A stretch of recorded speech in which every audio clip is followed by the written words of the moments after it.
Oke saudara, tema kita hari ini judulnya cara makan gulungan kitab kecil di kitab Wahyu. Ini adalah bagian pertama, minggu depan kita akan lanjutkan ke bagian kedua. Wahyu 10 ayat 8-11 kita baca. Kemudian suara yang tadi aku dengar dari surga berkata lagi kepadaku, katanya, pergi dan ambillah gulungan kitab terbuka dari tangan malaikat yang berdiri di atas laut dan darat itu. Maka aku pergi dengan malaikat itu dan memintai memberikan gulungan kitab kecil itu kepadaku. Dan malaikat itu berkata kepadaku, ambillah kitab ini dan makanlah. Itu akan membuat perutmu pahit, tetapi di mulutmu itu akan terasa manis seperti madu. Lalu aku mengambil kitab kecil di tangan malaikat itu dan memakannya. Dan di mulutku itu terasa manis seperti madu. Dan ketika aku telah memakannya, perutku menjadi pahit. Lalu ia berkata kepadaku, kamu harus bernubuat lagi di hadapan banyak bangsa dan kaum dan bahasa dan raja-raja. Demikianlah firman Tuhan. Jadi saudara, Rasul Yohanes diperintahkan untuk mengambil dan memakan gulungan kitab kecil. Kalau kita lihat Rasul Yohanes diperintahkan untuk ambil dan makan gulungan kitab kecil ini, maka kita juga sebagai orang percaya, kita juga harus jadi orang yang bisa mengambil dan memakan gulungan kitab kecil ini. Jadi kalau kita tidak bisa makan gulungan kitab kecil ini, maka setiap kita apa yang terjadi, setiap kita ada dalam posisi yang sangat berbahaya. Sebenarnya, dalam posisi sangat berbahaya. Dan dikatakan rasanya seperti apa? Manis seperti madu. Enak berarti ya. Jadi kalau kecil aja dimakan enak, bukankah harusnya gulungannya jangan kitab kecil dong namanya? Gulungan kitab besar. Karena semakin kecil puasan sedikit. Kalau besar kan makin puas, ya kan? Jadi mengapa kecil bukan kitab besar, ya kan? Semakin besar harusnya kan semakin enak. Jadi saudara, misalnya gini, saudara, ya kan kalau besar kita sesuatu enak kita mau makannya yang besar ya, supaya lebih puas. Misalnya saudara makan sushi nih, saya makan sushi. Sushi itu kan size-nya dikit-dikit. Nggak mungkin kita makan satu piring. Ya, saudara ketawa ya. Piring saya banyak kan. Jadi itu bukan piring saya, ya. Just info aja. Itu piring orang sekeliling saya yang makan bersama saya ditumpukin depan saya, ya. Tapi ya saya makan juga cukup banyak sih ya. Jadi seperti sushi, potongannya kecil-kecil kita nggak suka, nggak puas makannya. Kita kalau bisa kan maunya banyak. Ya kan, jadi alangkah baiknya kalau gulungan kitabnya jangan kecil dong. Gulungan kitabnya baiknya besar dong, supaya kita makin puas. Kan enak, ya kan? Jadi apa sih maksudnya kecil di sini? Apa sih arti kecil ini? Oke, kita lihat konsep yang poin pertama besar, konsep soal makan di Alkitab. Di kitab Kejadian sampai Wahyu. Jadi sebenarnya dari sejak kitab Kejadian sampai Wahyu, banyak cerita tentang makan. Ya, saudara suka kan makan kuliner, ya kan? Sejak kita jadi orang Kristen, kita tidak lagi dugem, kita tidak lagi main perempuan, kita tidak yang aneh-aneh. Salah satu hiburan kita yang tertinggal masih kita bisa nikmati adalah ke XS1 dan makan. Sehingga perut kita semua jadi pada besar-besar. Karena kerjaannya hiburannya cuma ada tinggal makan dan nonton, ya kan istilahnya. Ya. Jadi itu jadi ya, gitu ya. Jadi pada gemuk-gemuk ya. Jadi tiap hari mikir, besok mau makan apa lagi? Ada kuliner apa? Tiap hari scroll Instagram, TikTok, lihat makanan apa yang terbaru ya kan. Dan kita senang kalau makanan sesuatu yang kita nemuin enak, murah lagi. Wah, seneng banget. Besok kita mesti ngulang ya. Nah, jadi ternyata Alkitab juga begitu, banyak bahas tentang makan dari sejak kitab Kejadian bahkan sampai Wahyu. Nah, kita akan lihat. Jadi Alkitab mulai kisahnya dengan soal makan di Taman Eden. Ya, di kitab Kejadian. Dimulai dengan cerita makan, masalahnya Adam salah makan. Ya, dia nggak boleh makan pohon pengetahuan baik dan jahat, dia makan. Ya, jadi salah makan. Sehingga akibatnya seluruh umat manusia diperhitungkan berdosa, bersalah. Dan kita udah belajar di kelas Bible Study kita bahwa Alkitab punya dua arti luar, arti dalam. Demikian pula gulungan kitab kecil ini, kalau saudara nanti baca di Wahyu 5 ayat 1, dikatakan dia ada tulisannya di dalam dan tulisannya di luar. Jadi mungkin yang luar kita bisa baca, tapi dalam kita nggak bisa baca. Karena disegel. Jadi saudara, tetapi saudara, meskipun nggak bisa dibaca bagian dalamnya, tetapi itu bisa disingkapkan bagi orang-orang yang sungguh-sungguh mau mencintai firman, bagi orang sungguh-sungguh yang mau kenal Alkitab dengan baik. Itu akan disingkapkan oleh Tuhan. Dan di kelas Bible Study, di khotbah hari Minggu, ya, maupun saudara di Bible Study dan di khotbah hari Minggu, saudara di tempat ini saudara banyak terima penyingkapan firman Tuhan, betul? Amin. Ya, saudara senang? Ya, banyak sekali disingkapkan penyingkapan rahasia Alkitab, simbol-simbol, kiasan. Misalnya apa? Soal hari penciptaan. Di hari ketiga, saudara, masih ingat Tuhan ciptakan apa? Tunas muda, tumbuhan berbiji, dan pohon buah berbiji. Sesuai dengan Kejadian 1 ayat 9-13. Dan ini sekali lagi, ini adalah kiasan. kiasan atau simbol. Ini bukan arti lahiria, tapi memiliki arti rohania, arti dalam. Dan kemudian di hari kelima Tuhan menciptakan apa? Burung yang bersayap dan segala binatang ikan yang berenang di lautan. Sesuai dengan Kejadian 1 ayat 20-21. Oke. Dan ini pun punya arti dalam, arti rohani lagi. Dan ikan di laut menggambarkan apa sebenarnya? Sebenarnya ini simbol apa? Ikan yang berenang di laut. Ini ada simbol apa? Dan kalau kita lihat, kita udah belajar bahwa air laut atau lautan adalah gambaran sesuai dengan Wahyu 17 ayat 15. Itu adalah simbol atau gambaran orang-orang yang hidup di dalam dosa. Tenggelam di dalam dosa, berenang di dalam dosa. Dan kalau gitu burung apa? Kiasan apa burung? Burung adalah menggambarkan manusia yang sudah memiliki pikiran di atas. Ya, sesuai dengan Kolose 3 ayat 1-3. Maka hari kelima menjelaskan kita ada dua kondisi iman. Iman seperti ikan atau iman seperti burung. Iman seperti ikan berarti orang-orang yang hidupnya terus dikuasai oleh hawa nafsu dan kedagingan. Orang yang imannya seperti burung, orang yang pikirannya udah bisa lihat ke langit, udah bisa lihat ke surga, bahkan bisa terbang ke langit. Terbang bukan cuma ke langit, terbang sampai ke surga. Itu simbol itu, kiasan itu yang kita pecahkan. Dan hari ke-6, ya, hari yang terakhir penciptaan, Tuhan menciptakan dua, manusia dan binatang. Ya, makanan manusia, masih ingat? Tumbuhan berbiji, pohon buah yang berbiji. Ya, kenapa berbiji? Jelas, karena Alkitab katakan bahwa firman Tuhan itu seperti biji atau benih yang ditanam. Jadi artinya manusia bisa makan firman. Orang yang punya kondisi iman seperti manusia adalah orang yang bisa makan firman. Tetapi manusia ada lagi jenis binatang. Hari ke-6 Tuhan ciptain binatang.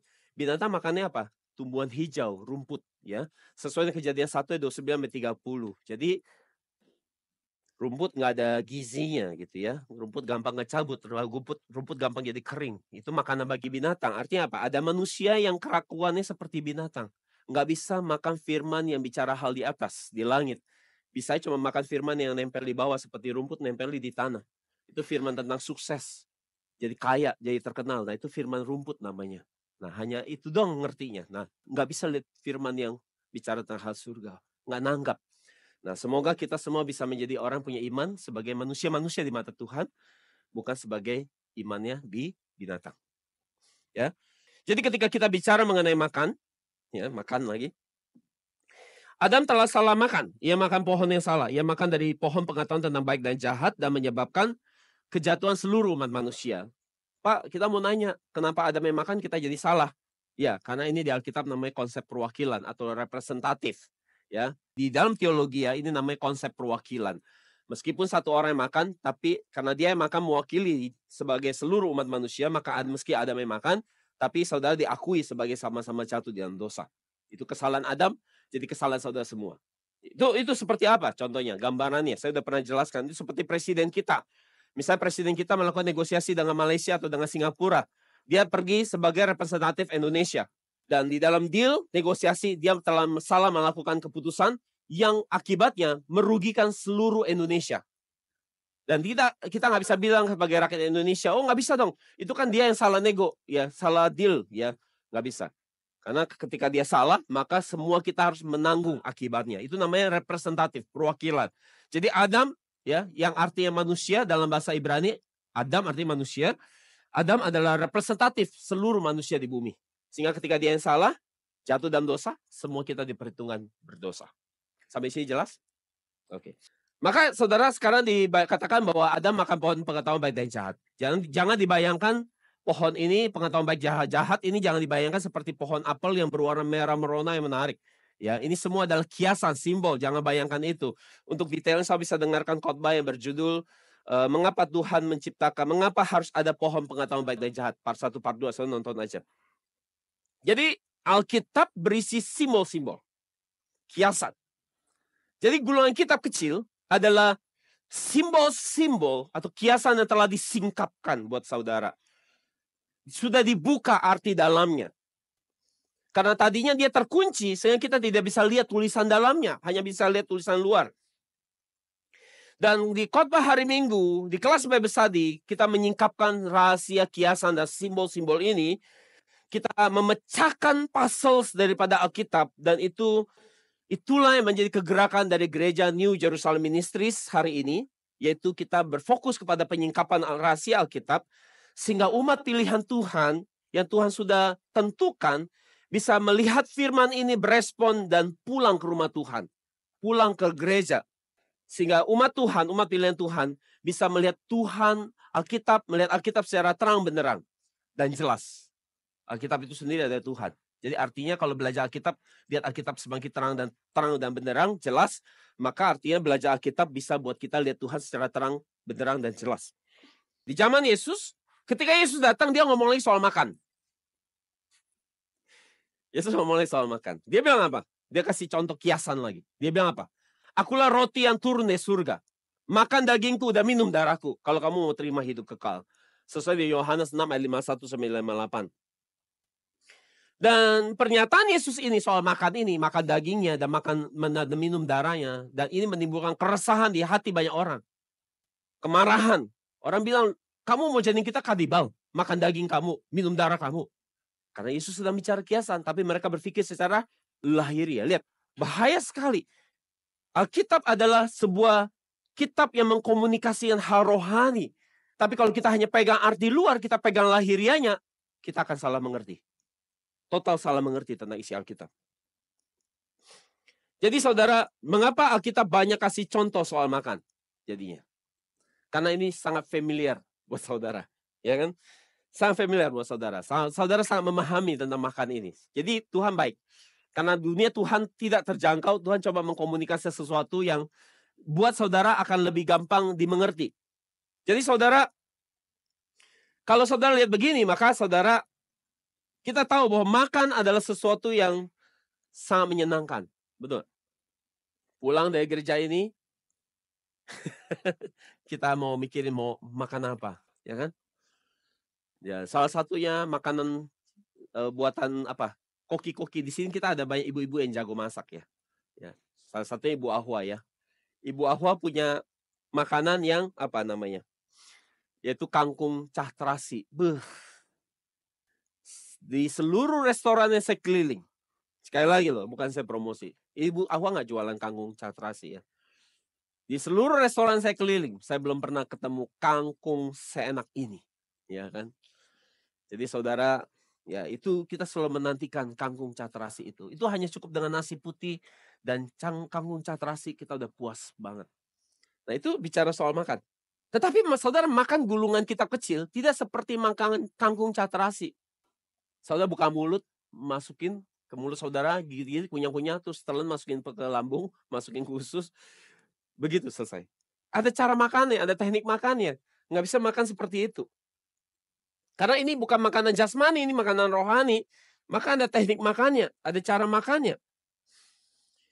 Dan saudara, sebenarnya yang Tuhan bilang suruh makan gulungan kitab kecil ini bukan bicara makan-makan seperti yang saudara bayangin makan makanan lahiriah. Seperti makan bakmi, makan bakso, ya kan, makan steak, bukan itu. Kenapa? Karena Alkitab bilang di Roma 14 dan 17 dikatakan gini, bahwa kerajaan Allah bukan soal apa? Makan dan minum. Meskipun kita banyak cerita tentang makan. Tapi kerajaan surga bukan bahas tentang makan dan minum. Tetapi apa? Kebenaran, damai dan sukacita di dalam Roh Kudus. Jadi ini adalah pekerjaan yang hanya bisa dilakukan oleh Roh Kudus untuk mewujudkan sukacita, damai di dalam hidup saudara. Jadi sekarang apa hubungannya makan di Alkitab dengan hidup kita, dengan hidup saudara? Apa hubungannya? Kita lihat. Ini yang sedang mau dibicarakan sebenarnya soal makan ini. Apa hubungannya Alkitab banyak ngomong soal makan? Ini yang penting. Matius 15, 17, 19. Apakah kamu tidak mengerti bahwa segala sesuatu yang masuk ke dalam mulut akan turun ke perut dan dibuang ke dalam jamban? Akan tetapi, perhatikan, apa yang keluar dari mulut timbul dari hati, dan itulah yang apa? Menajiskan orang. Jadi Yesus katakan bukan yang penting, bukan yang soal masuk ke mulut kita, yang menajiskan kita. Tetapi apa yang keluar dari mulut kita, yang keluar dari hati kita, itulah yang menjadi dosa. Jadi Yesus mau katakan bahwa peperangannya bukan soal di perut saudara. Peperangannya bukan soal cita rasa di mulut saudara. Tapi peperangannya adalah apa yang keluar dari hati saudara, itu yang menjadi concern, itu yang menjadi masalah. Jadi ketika kita bahas tentang konsep makan atau minum, itu sedang bicara tentang urusan hati kita. Urusan hati kita. Kalau begitu, apa saja yang membuat kita berdosa? Dalam urusan dengan hati kita. Ayat lanjutannya, ayat 19. Karena dari hati, perhatikan, timbul pikiran-pikiran jahat. Pembunuhan, perzinahan, dosa-dosa seksual, pencurian, kesaksian palsu, dan fitnah. Itulah yang menajiskan kita. Jadi soal pertempurannya bukan di soal perut kita. Tapi pertempurannya, peperangannya ada di mana? Ada di dalam hati kita. Maka masalah utama adalah ketika kita bicara tentang konsep makan, maka ini sedang membahas tentang sebuah keadaan di mana sedang membahas tentang kondisi ataupun keadaan hati kita. Kalau begitu, maka tujuan makan gulungan kitab kecil adalah bahwa kalau kita bisa makan gulungan kitab kecil ini, maka gulungan kitab kecil ini akan membentuk hati kita.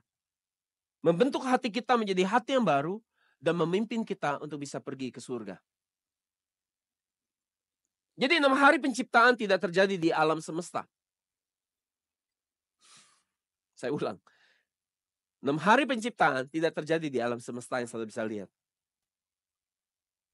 Itu bukan bicara penciptaan dunia secara lahiriah. Tapi itu bicara tentang penciptaan secara rohania. Ketika dia bicara tentang kiasan bumi, laut, daratan, diciptakan pohon, ikan, burung, terang, gelap. Dia sedang tidak bicara di dalam dimensi lahiriah. Dia sedang bicara di dimensi rohania. Bahwa penciptaan itu bicara tentang bagaimana hati kita dibentuk. Bagaimana hati kita dipulihkan, diperbarui sampai ke tingkat yang disempurnakan. Bagaimana Taman Eden itu yang pernah dihilangkan oleh Adam bisa dipulihkan kembali lewat makan gulungan kitab kecil ini. Jadi ini bicara tentang apa? Keadaan hati sebenarnya hari penciptaan itu. Bagaimana hati kita dibentuk, diciptakan menjadi baru dan sempurna. Jadi 6 hari penciptaan dan juga makan gulungan kitab kecil ini semua berhubungan dengan perubahan hati kita. Itu bukan bicara hal-hal yang sangat jauh dan sangat abstrak yang tidak bisa kita bayangkan. Tetapi itu adalah hal yang sangat dekat dengan hidup kita, yaitu bagaimana kita membereskan dan membenahi hati kita. Lalu belajar dari menyingkapkan 6 hari penciptaan, lalu kita belajar makan gulungan kitab kecil ini. Bagaimana hati kita dibereskan. Supaya hati kita bisa berubah dari neraka menjadi Taman Eden. Seperti tadi pesan saya waktu kita sebelum firman saya sampaikan. Kadang-kadang bukan berarti saudara masalahnya diangkat. Tapi kadang-kadang di dalam seperti keadaan seperti di neraka pun saudara bisa seperti merasa di surga. Kenapa? Itulah kemenangan yang Roh Kudus beri. Jadi Taman Eden itu bukan berarti, Taman Eden bukan bicara hal yang di luar. Tapi Taman Eden bicara hal yang di dalam. Buat apa saudara ada di Eropa tempat yang sangat indah seperti Taman Eden? Kalau hati saudara stres, tertekan, putus asa, sedih. Meskipun di tempat yang seperti ada di surga, hati saudara kayak di neraka. Tapi saudara bisa di tempat yang sangat seperti nggak enak dilihat, tapi saudara bisa merasa damai. Itulah Taman Eden. Jadi Alkitab adalah Alkitab yang membentuk hati kita. Membuat hati kita menjadi Taman Eden. Taman yang indah. Yang kedua, apa gulungan kitab kecil ini? Apa gulungan kitab kecil ini? Kita tahu bahwa kitab kecil ini adalah merujuk kepada Alkitab. Katakan gulungan kitab kecil adalah Alkitab. Ya, jadi ini adalah bicara Alkitab. Wahyu 10 ayat 2 dikatakan malaikat itu memegang sebuah kitab kecil yang terbuka. Dan ia menginjakkan kaki kanannya di laut dan kaki kirinya di darat. Malaikat ini maksudnya. Jadi siapa malaikat ini? Yang memegang Alkitab yang terbuka, gulungan kitab kecil yang terbuka. Di Wahyu 10 ayat 1 dikatakan gini, lalu aku melihat satu malaikat kuat lainnya turun dari surga, berpakaian awan dan pelangi di atas kepalanya, dan wajahnya seperti matahari, dan kakinya bagaikan tiang api. Jadi kitab kecil ini ternyata dia tidak selalu terbuka ternyata. Kenapa? Karena sebelumnya kitab ini tersegel, dimeteraikan, terkunci, tidak ada satupun orang yang bisa membukanya. Dan sejak di Wahyu pasal 10, kitab kecil yang tadi terkunci ini telah terbuka. Meterainya telah dibuka, segelnya telah dibuka. Tetapi kitab kecil ini, karena dia kitab yang kecil namanya juga kecil, sesuatu yang kecil, kita susah lihat. Karena dia kecil, orang anggap remeh, orang tidak terlalu memperhatikannya. Kalau dia kitab yang sangat besar, mungkin kita akan sangat bisa concern dan lihat, oh iya besar, orang akan aware. Tapi ini kecil, orang sama sekali tidak memperhatikan. Ini saya lagi bicara kiasan. Ya, nanti akan saya jelasin. Jadi saudara, banyak ahli teolog yang mengatakan bahwa secara pasti bahwa malaikat yang memegang kitab kecil, gulungan kitab kecil yang terbuka ini adalah merujuk kepada siapa? Yesus Kristus kedatangan kedua. Kalau saya lihat ciri-cirinya memang sesuai. Jadi ini adalah Yesus kedatangan kedua. Jadi sekarang gulungan kitab kecil ini hanya bisa dibuka oleh siapa? Oleh Yesus Kristus. Yang bisa buka meterainya harus Yesus Kristus. Jadi sebelumnya kitab kecil ini terkunci. Bukan hanya dengan satu kunci, satu segel. Tetapi dengan 7 segel. Saudara bisa bayangkan nggak? Kalau Tuhan sampai mengunci sesuatu, memproteksi sesuatu supaya tidak bisa dibuka. Ya, kalau itu Tuhan yang sudah menguncinya, siapa yang bisa buka? Dan kuncinya bukan cuma satu, ada 7. Wah, itu sempurna, nggak akan ada lagi yang bisa buka selain Tuhan. Jadi betapa sulit untuk bisa mengerti Alkitab. Karena itu disegel dengan 7 segel. Siapa yang bisa buka? Wahyu 5 ayat 1 kita baca. Kemudian aku melihat di tangan kanan dia yang duduk di atas tata itu, sebuah gulungan kitab yang mempunyai tulisan, dia perhatikan baik-baik. Di sisi dalam dan di luarnya, yang disegel dengan 7 segel. Jadi Alkitab punya 2 arti, saudara. Arti luar dan arti dalam. Kalau saudara beli Alkitab, saudara bawa pulang itu Alkitab, kemudian saudara baca, saudara akan hanya ketemu arti luar. Saudara akan bisa lihat arti dalamnya. Saudara bisa bayangkan bagaimana Alkitab ditulis dalam bahasa Ibrani, di Alkitab Perjanjian Lama, dan Alkitab Perjanjian Baru ditulis dalam bahasa Yunani, yang jelas itu bukan bahasa ibu saudara. Kemudian saudara mau mengerti, baca sendiri tanpa pendidikan khusus. Nggak akan bisa. Saudara mau tanya ChatGPT? ChatGPT nggak sekolah Alkitab. Dia cuma random sampling, info-info. Mesti orang yang benar-benar terdidik dengan baik, belajar dan niat menyelidiki itu, baru itu bisa disikapkan. Contoh kata gay. Gay, saya tahu kata gay. Gay dulu adalah untuk menjelaskan zaman dulu, tahun 1800-an kalau saya nggak salah. Istilah gay adalah untuk menjelaskan tentang orang yang happy. Orang sedang happy, senang. Tapi gay hari ini, waktu kita bilang gay, kita tahu itu apa? Orang yang suka dengan sesama jenis. Bagaimana bahasa Ibrani, bahasa Yunani, bukan bahasa ibu saudara. Terus kita sok-sokan, ya nggak sekolah Alkitab, terus kita mau sok-sok terjemahin. Tanpa bimbingan. Bagaimana bisa? Makanya orang yang mau ngajar Alkitab, sekolah Alkitab dulu. Nggak bisa. Itu bukan bahasa mama kita. Waktu bahasa Teochew ada kata katinang. Katinang, orang sendiri, katinang. Bahasa Hokkien katilang. Kalau diterjemahkan orang sendiri. Tapi orang sendiri itu bukan seperti sebayang orang sendiri. Kalau ada kata katilang atau katinang, itu artinya apa? Ini kaum saya, ada apa-apa sama dia, ini saya akan bela loh. Meskipun dia bukan saudara saya, tapi kalau dia sama-sama dari suku saya, ini dia orang saya. Dan kalau kita baca di Alkitab ada istilah seperti itu. Dalam bahasa Inggris, my people, umatku, my people. Waktu kita baca Alkitab di terjemahan bahasa Indonesia, umatku, kita agak, umatku ya agak kurang intim gitu, kurang spesial. Tapi kalau itu diterjemahkan dalam bahasa Teochew, itu jadi katinang atau katilang. Nah itu jadi beda nilainya. Itu artinya itu orangnya saya, orang kita, lu mau apa? Jangan macam-macam. Nah itu. Semua tentang dia akan kita kompromi gitu ya. Kalau sama kamu akan dipersulit, tapi kalau katilang nggak dipersulit, dipermudah semua. Itu. Saya lihat ya bahasa. Nah ini dalam bahasa Ibrani, bahasa Yunani. Bagaimana saudara mau belajar? Sendiri. Baca-baca sendiri. Soalnya kan hanya ketemu arti luar. Soalnya kan salah sangka, salah nangkep. Jadi bahkan di Alkitab Perjanjian Lama juga ada kesulitan soal menerjemahkan Alkitab ini. Yesaya 29:11 katakan gini, seluruh penglihatan itu bagimu akan menjadi seperti kata-kata dalam kitab yang segel. Ketika kitab itu diberikan kepada orang yang dapat membaca, dengan berkata, tolong bacakan ini. Orang itu akan menjawab, aku tidak bisa karena buku ini disegel. Jadi segel ini saudara, Alkitab ketika dibuka segelnya, itu tidak dibuka 7 sekaligus. Berat, 7 kebuka. Kan kalau 7 kan bunyinya gitu kan harusnya. Kalau 1 kan krek, krek 2 gitu kan. Kalau 7 sekaligus, nah itu. Tapi itu bukanya bukan gerak. Bukanya krek, krek, krek, krek, krek gitu satu-satu. Bukanya begitu, satu-satu. Makanya saudara itu dibuka secara bertahap dan progresif. Sedikit demi sedikit. Itu sebabnya setiap kali itu dibuka ke saudara di kelas Bible study atau di khotbah hari Minggu, saudara ambil makan. Saudara jangan buka semua dong, 7-7-nya. Masalahnya nggak begitu mekanismenya. Makanya ada orang di kelas Bible study-nya saya, dia lihat saya punya penyingkapan sini. Dia bilang, andaikan saya bisa ambil USB, saya colok kepala Pak Surdi, saya download semua isi file otaknya. Nggak bisa gitu. Kalau saudara mau download saya sekaligus, saya ini lama loh. Saudara mau download saya sekaligus, saudara terima. Saudara mungkin bisa dengar. Habis itu saudara muntah-muntah loh. Karena ini pahit di perut.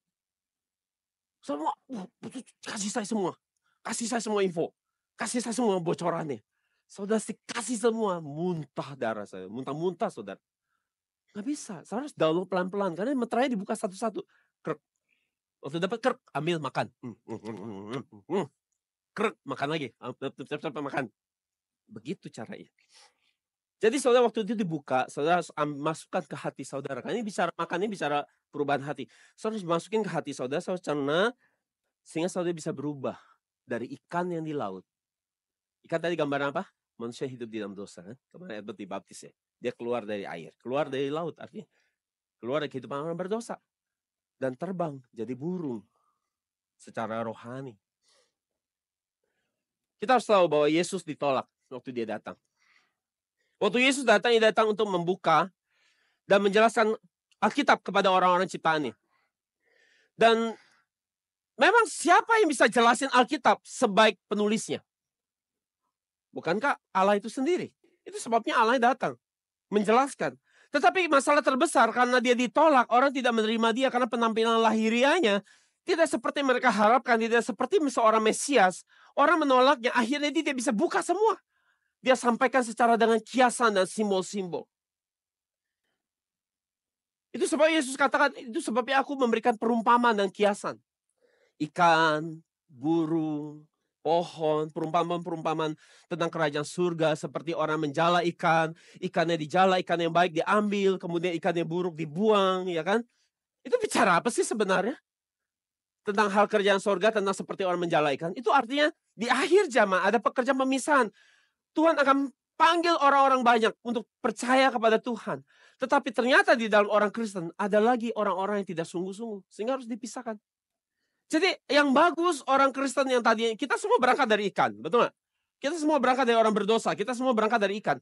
Semua kita jadi ikan, tapi ketika kita bisa berespon, bisa dengar firman, kita bisa dengar firman, ikan ini diambil, kita jadi ikan yang baik. Dan ikan yang baik ini bisa jadi ikan yang terbang. Atau jadi burung maksudnya. Tapi sisanya ikan yang jelek, hanya jadi ikan barbecue namanya. Di neraka maksudnya. Di barbecue. Itu kan analoginya. Kan kita lagi bahas makanan kan. Yang bagus bisa jadi ikan terbang. Ikan gak ada yang bisa terbang. Hanya ikan Indosiar yang bisa terbang. Ada ikan bisa terbang tapi jatuh lagi kan. Ya tapi jatuh lagi. Tapi ikan ini harus berubah jadi apa? Nggak boleh jadi ikan soalnya. Harus berubah jadi burung. Tapi yang nggak bisa jadi ikan, yang jadi berubah jadi burung, dia tetap mau jadi ikan, dia akan jadi ikan barbecue. Jadi seafood. Jadi Alkitab itu seperti puzzle yang tersembunyi. Dan Yesus katakan, aku sekarang harus ngomong sama kamu dalam kiasan. Karena kamu belum bisa menanggungnya. Kamu belum bisa tahan denger ini. Nggak sanggup. Makanya jangan coba-coba mau download saya. Belum tentu waktu dibuka ya, dikasih lihat yang sesungguhnya, saudara bisa belum tentu siap mendengarnya. Jadi saudara, dan Yesus katakan kamu belum bisa dapat menanggungnya karena sekarang ini aku masih ada sama kamu di bumi. Tetapi nanti aku akan bicara sama kamu tentang Bapa itu terang-terangan. Tanpa lagi kiasan. Apa adanya. Dan kita tahu bahwa kita akan jadi tahu siapa Bapa itu lewat penelitian Alkitab kita hari ini. Ini sesuai dengan Yohanes 16 ayat 12. Dikatakan masih banyak hal yang harus kukatakan kepadamu. Tetapi sekarang kamu belum dapat menanggungnya. Kamu tidak tahan mendengarnya. Kalau kamu dengar, kamu gak sanggup dengarnya. Jadi dikatakan bahwa tetapi akan ada waktunya. Semua akan diberitahukan secara terang benderang. Dan sekarang ini sudah waktunya. Maka itu sebabnya saudara dengar banyak penyingkapan di sini. Jadi sekarang buat apa kita mempelajari gulungan kitab kecil ini yang jelas-jelas dimeteraikan dan gak ada yang bisa buka segelnya. Buat apa? Alasannya adalah karena isi bagian dalam Alkitab ini menyangkut antara hidup dan mati. Ini sangat urgent, ini sangat penting untuk harus saudara bisa dengar. Karena ini menyangkut apa? Hidup selamanya di surga atau akan mati selamanya di neraka. Jika tidak bisa makan gulungan kitab kecil ini. Jika itu bukan sesuatu yang sangat penting, Tuhan juga tidak perlu bersusah payah datang ke bumi untuk menjelaskan kepada saudara. Dan karena ini sangat penting, kita pun harus seperti Rasul Yohanes menganggap itu penting. Dan seperti Rasul Yohanes, begitu dia ingin tahu isinya, sampai dia menangis terseduh-seduh, menangis dengan sangat keras. Maka kita pun harus punya spirit yang sama. Untuk itu disingkapkan buat kita. Kita harus punya keinginan yang amat sangat mau. Menangis dengan keras, Tuhan singkapkan buat saya. Tuhan buka buat saya bisa lihat ini. Kita harus punya spirit kerinduan yang sama. Tuhan, mending aku jadi miskin, tapi aku bisa lihat Alkitab. Daripada aku kaya, tapi aku buta lihat dunia firman. Kalau aku harus pilih. Kerinduannya sebesar itu. Wahyu 5 ayat 3-6 dikatakan, akan tetapi tidak ada seorang pun baik di surga, di bumi, bayangkan.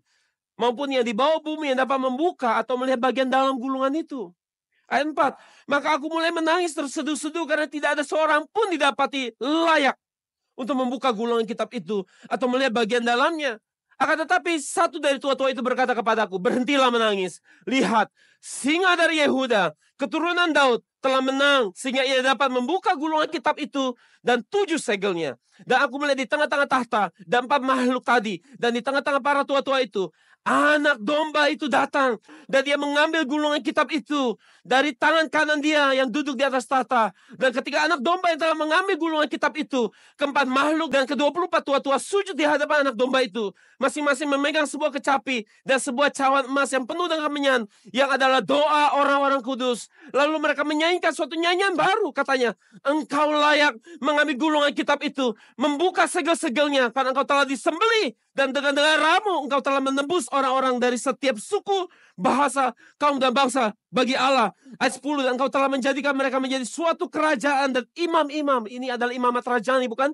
Bagi Allah kita, dan mereka akan memerintah atas bumi. Kemudian aku melihat dan aku mendengar suara dari banyak malaikat mengelilingi tahta, 4 makhluk dan para tua-tua itu, dan jumlah mereka beribu-ribu, bahkan puluhan ribu, berseru dengan suara yang keras, layaklah anak domba yang telah disembelih itu menerima kuasa dan kekayaan dan hikmat dan kekuatan dan hormat dan kemuliaan dan pujian. Amin.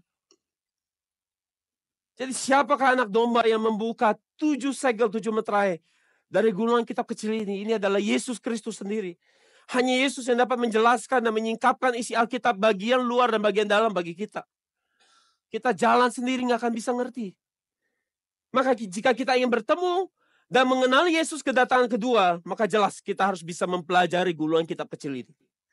Karena kalau itu terbuka bagi saudara, maka saudara akan bisa mengenali sosok pribadi Yesus kedatangan kedua. Yesus yang tadinya tersembunyi bagi kita akan menjadi tersingkapkan, jelas dan terang benderang bagi kita. Sehingga kita bisa jadi orang yang menyambut kedatangan Yesus kedua. Karena kita sudah kenal dengan baik sosok pribadinya.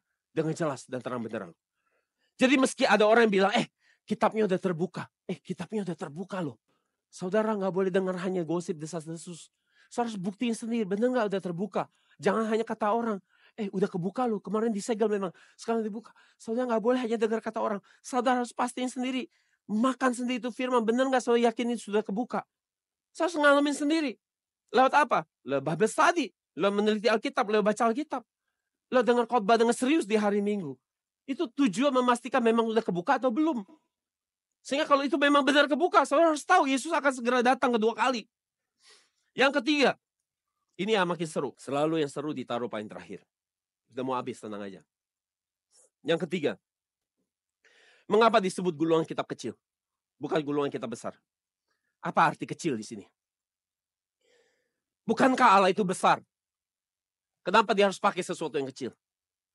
Sesuai dengan Yohanes 10 ayat 29 dikatakan, Bapakku yang memberikan mereka kepadaku lebih besar dari siapapun. Bagaimana Allah yang begitu besar memberikan sesuatu yang kecil? Apa maksudnya? Apa maksudnya? Mengapa Allah yang begitu besar lebih daripada siapapun menyegel sebuah kitab yang kecil namanya? Kita lihat, apa? Kenapa tujuannya? Kenapa dia harus kecil? Perhatikan baik-baik. Yang pertama, kenapa dia harus kecil? Adalah untuk memperlihatkan pribadi Yesus yang rendah hati. Untuk memperlihatkan pribadi Yesus yang rendah hati. Kemanusiaan Yesus waktu dia hadir di dunia, ia tampil sebagai pemimpin dengan sosok yang sangat rendah hati. Perhatikan baik-baik, dengar baik-baik. Sosok yang rendah hati, sederhana, bahkan cenderung remeh, tidak istimewa, dan tidak menonjol. Saudara mengerti maksud saya? Saudara, kebanyakan pemimpin di gereja hari ini, pemimpin dunia, pemimpin gereja-gereja besar hari ini, mereka tampil mempernampilkan dirinya sebagai sosok yang apa?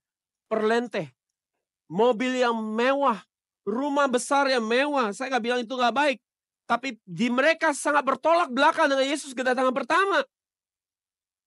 Pemimpin mereka yang sejati tidak tampil dengan gaya seperti itu. Yesus waktu kedatangan pertama tampil dengan sosok yang sangat sederhana. Saking sederhananya kalau saya lihat hari itu di pasar, saya akan lewatin dia. Saya tahu itu enggak? Segitu sederhananya. Enggak ada jam berlian di tangannya, enggak ada cincin berlian di tangannya. Enggak ada baju yang perlentai dan mahal. Begitu sederhana, makanya kata yang saya pakai remeh. Remeh artinya enggak dianggap. Itu sebabnya mereka nggak percaya dia Mesias. Itu seperti tukang bangunan ngaku diri Mesias. Akulah Mesias, tapi dia tukang bangunan. Makanya mereka salipin. Kan bapaknya tukang kayu, kerja kasar, buruh kasar.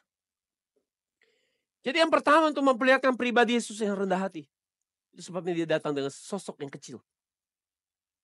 Kalau saudara matanya jahat, nggak hati-hati, nilai orang dari luarnya, wah, sialat saudara. Saudara tuh yang ikut grup nyalipin Yesus hari itu 2000 tahun yang lalu. Karena Yesus yang muncul dengan wajah begitu. Pendeta yang keren tuh yang bajunya mahal, jemaatnya banyak, ribuan. Itu yang benar. Kasian saudara. Itu Pilatus nyalipin orang karena dengar suara banyak. Pada ada suara satu istri bilang, jangan. Dia nggak dengerin. Kalau sudah anggap yang banyak itu yang benar, hati-hati saudara. Harus belajar Alkitab benar, buat cocokin mana yang benar, mana yang enggak. Apakah itu hamba Tuhan atau hamba uang? Harus cek pakai Alkitab hidupnya. Ngeri loh, mata kita ini jahat sekali. Yang kedua, ini lebih membagongkan lagi. Untuk menguji saudara, seberapa besar ketertarikan saudara untuk mencari dan menemukan sesuatu yang nampak remeh dan tidak kelihatan. Kalau dia sesuatu yang nampak hebat, keren, mewah, orang kaya, spektakuler, mudah bagi kita untuk menghargai dan menerima dia dan menemukan sosok pribadinya. Tetapi jika dia sesuatu yang remeh, tidak spektakuler, bahkan hampir tidak kelihatan, kita harus benar-benar niat. Harus benar-benar fokus. Punya mata rohani yang cukup baik untuk mencari Yesus dan menemukan Yesus. Meskipun dia ada di kerumunan manusia. Dan kita bisa menemukan kemanusiaan Yesus yang remeh ini di Matius 20, 26-28 dikatakan, tidaklah demikian di antara kamu. Barang siapa ingin menjadi besar di antara kamu, hendaklah ia menjadi apa? Pelayanmu. Siapa hari ini mau jadi orang yang paling dihormati di gereja ini? Dia harus jadi orang yang paling bisa melayani orang lain. Orang besar di gereja ini adalah orang yang bisa melayani orang lain. Bukan orang yang ngebosi. Ayat 27. Dan barang siapa yang menjadi terkemuka di antara kamu, hendaklah yang menjadi hambamu. Siapa yang mau menjadi paling populer di gereja ini? Harus menjadi hamba. Itu cara Yesus mengambil kepemimpinannya, memperoleh kepemimpinannya. 28 sama seperti anak manusia datang bukan untuk dilayani. Melainkan untuk apa? Melayani. Dan untuk memberikan apa? Bukan hanya tenaganya, tapi nyawanya. Untuk menjadi tebusan bagi banyak orang. Jadi waktu Yesus lahir, saudara, tidak ada sesuatu yang hebat. Atau peristiwa yang spektakuler. Kalau di zaman sekarang, anak-anak orang kaya, anak-anak bangsawan, waktu dia dilahirkan, mungkin seluruh media, wartawan, ratusan wartawan meliput beritanya. Tapi di waktu Yesus datang, langit sepi senyap, semua sepi senyap. Tidak ada yang spesial, tidak ada halilintar bergemuruh, tidak ada gempa bumi, semua tampak biasa dan sepi. Seperti tidak ada sesuatu yang luar biasa di situ.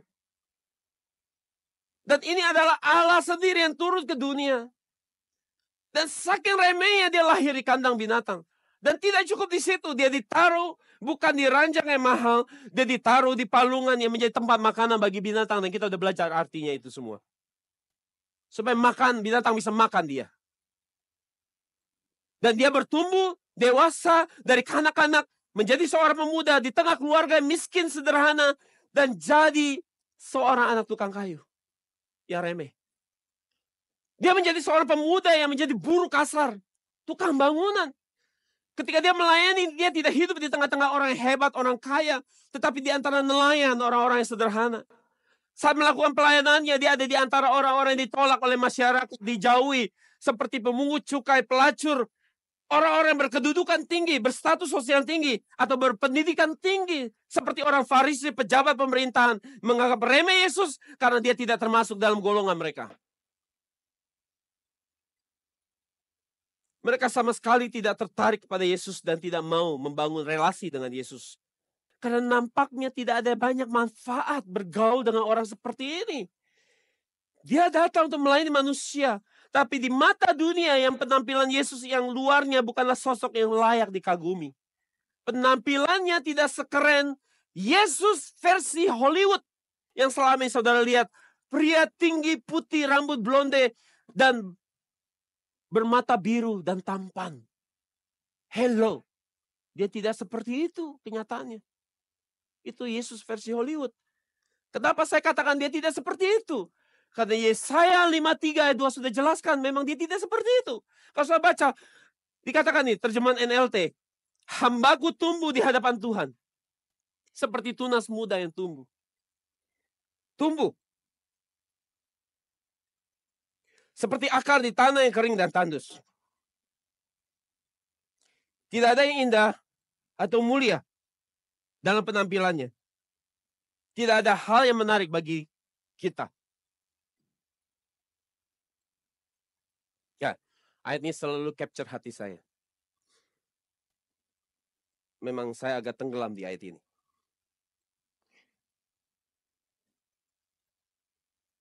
Mungkin karena saya membandingkan Yesus dengan tokoh-tokoh agama hari ini. Kekecewaan saya, keputusasaan saya melihat tokoh agama hari ini. Pemimpin gereja besar. Keprihatinan saya. Dikatakan waktu dia tumbuh dewasa. Waktu dia tumbuh dewasa. Aku minta tisu dong. Nggak apa-apa, saudara harus ikut saya. Saya lagi seru-seru sendiri di sini. Waktu saya siapin bahan ini, selalu saya ketangkap di sini. Selalu memberikan efek emosional.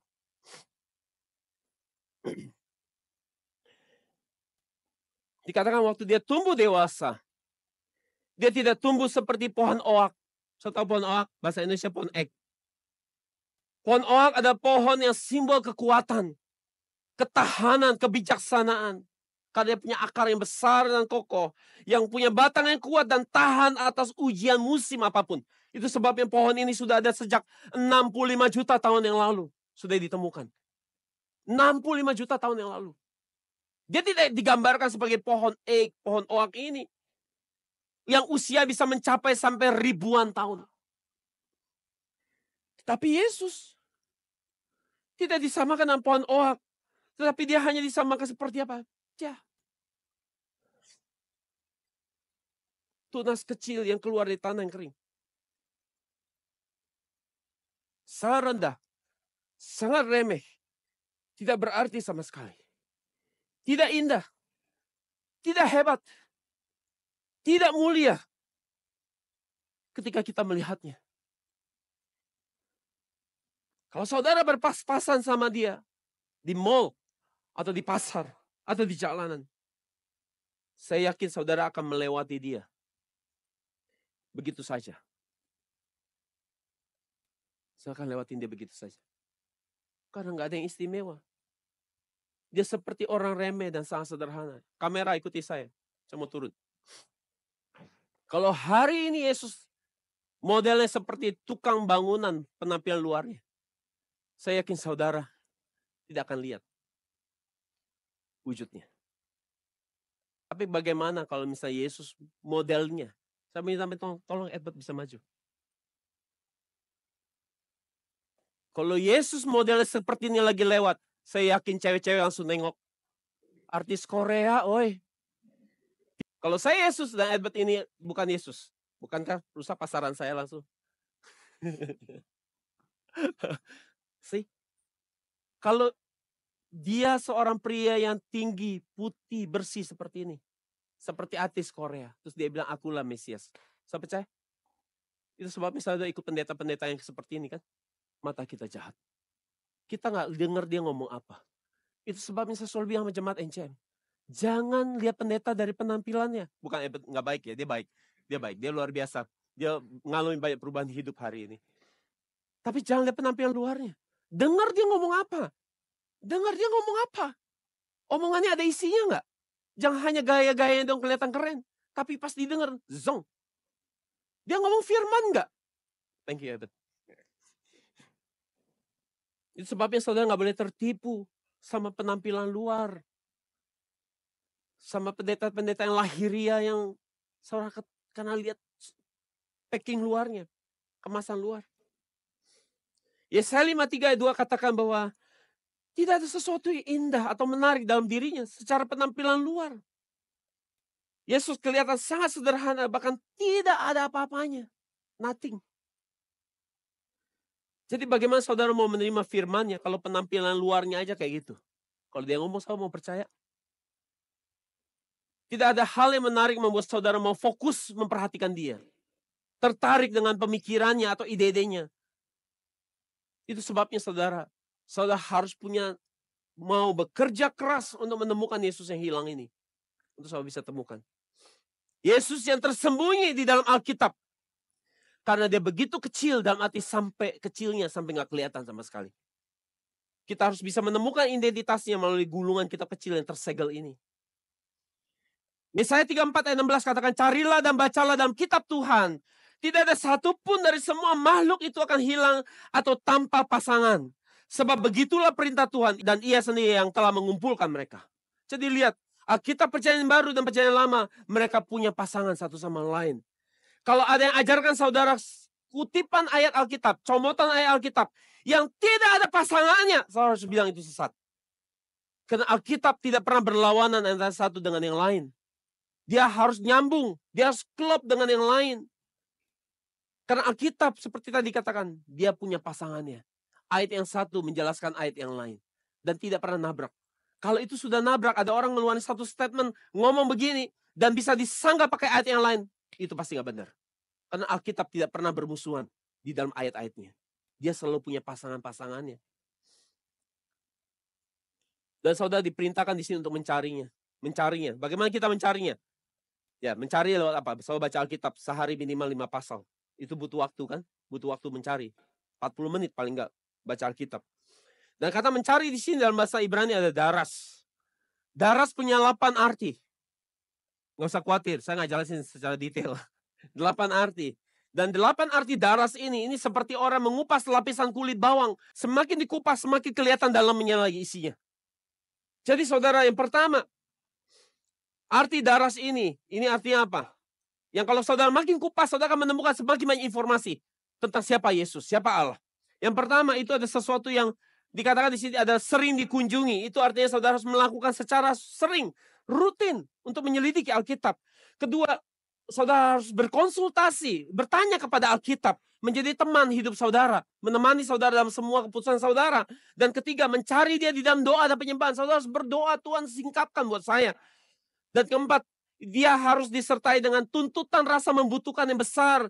Tuhan, aku mau kenal Engkau. Tuhan, singkapkan isi ayat Alkitab ini buat aku. Tuhan, tujukan pribadimu kepada saya. Dan kelima, saudara harus melakukan penelitian, penyelidikan. Benar nggak seperti ini? Benar nggak Alkitab ngomong kayak gini? Yang keenam, meminta dengan rasa membutuhkan.